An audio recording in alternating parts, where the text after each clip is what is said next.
Story. I couldn't take my eyes off the immaculately polished golden pocket watch, which dangled absent-mindedly, casually knocking against the gentleman's lower leg.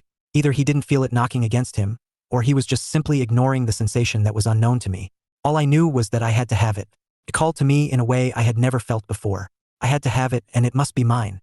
My footsteps were quick, steady, but firm as I confidently walked over to the gentleman, paying no mind to his expensive watch, which hung there like a gift for people like me. I look normal in this crowd, the everyday crowd of commuters and shoppers. No one would suspect a thing. I was just like them, and as I gently pushed my left hand outwards, only slightly, ever so slightly, I took hold of the pocket watch. It only took a minimal effort to pull it unclipped from his chain.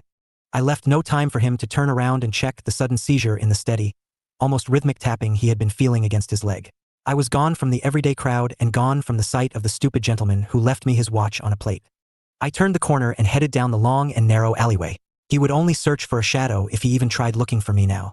I was in the clear and wanted to inspect my loot. The pocket watch looked even brighter as I removed it from my deep coat pocket. You need big pockets in my game. I couldn't believe my eyes. It was magnificent. Could this be the best damn thing I'd managed to find after all these years? I think it is. I couldn't help but make a little jig. The jig I did when I had caught the day's worth in one catch. Yippee, doodah. Bringing the watch back up to view, I wanted to inspect further. The entire watch had been made up of what seemed to me to be pure gold. At the very top protruded a small golden pin hooped at the end, encompassing the chain ring that once attached to the stupid gentleman's trousers.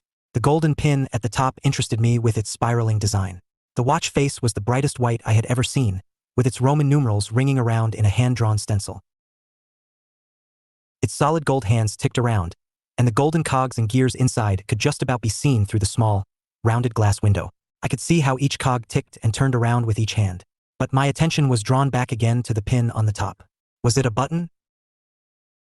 I pressed down on the golden pin and heard the satisfying click of something happening.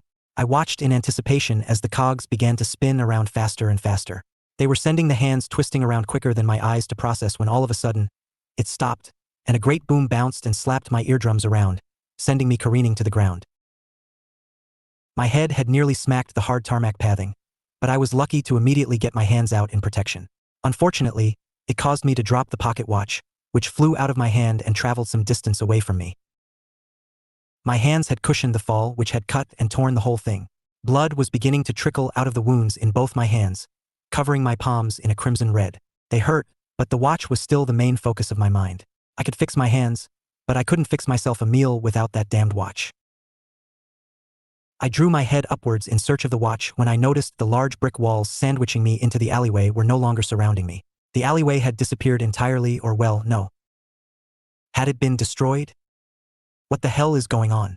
I looked around in all directions, seeing no buildings. Nothing. Just miles and miles of brick, cement, and rubble. What was this? Where am I? I jolted my head, turning around to a noise I thought I'd heard of someone shouting.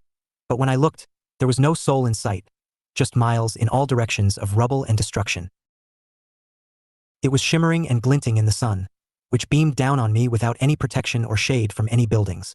The golden shine stood out like a collectible in a video game, calling for me to pick it back up again.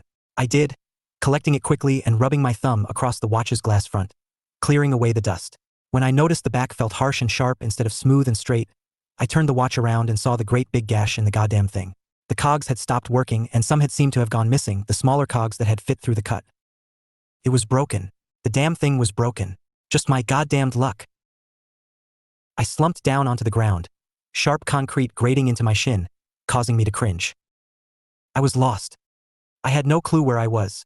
To make matters worse, I didn't even have a working pocket watch. What the hell am I going to do now? With nothing to do but hope and pray for the watch to start working again, I clicked and twisted at the golden pin, but nothing happened. There were no satisfying clicks and no turning and spinning of the cogs. I am out of luck. As I turned the pocket watch around to see the face, I noticed a small ticker displaying the year.